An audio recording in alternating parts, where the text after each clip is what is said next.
Na bila shaka kwingineko ni kwamba gavana wa kaunti ya Kiambu Kimani Wamatangi ameelezea kuwa analengwa na maadui wake wa kisiasa, sasa akisema kuwa maisha yake yako hatarini baada ya risasi kufyatuliwa karibu na nyumba yake.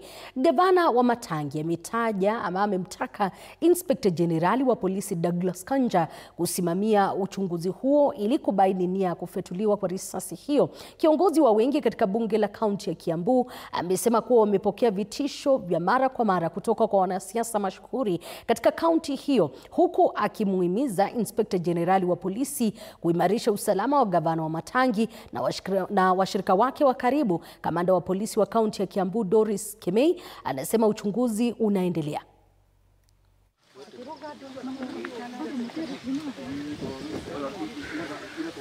Na nikaenda nikapaguza kitanda mchanga, kisha nikarudi. Sikufikiria ni nini hiyo. Kisha nilienda nikaona shimo huko kwa mabati. Nilipoangalia chini nikaona hii risasi.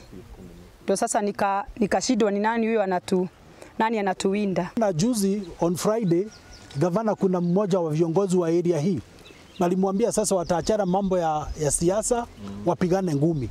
Tunataka kuuliza kama ni ngumi ya aina hii ndio labda alikuwa anaambiwa. Wenye walikuwa wanaongea wataalamu, isipokuwa tunagojea ripoti ya mwisho. Wanasema imepigwa kutoka kwa bunduki kubwa kama zile kina AK47.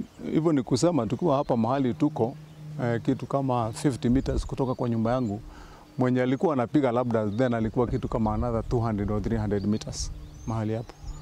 So sasa swali ni mchana, sio usiku. Mchana saa 9:30.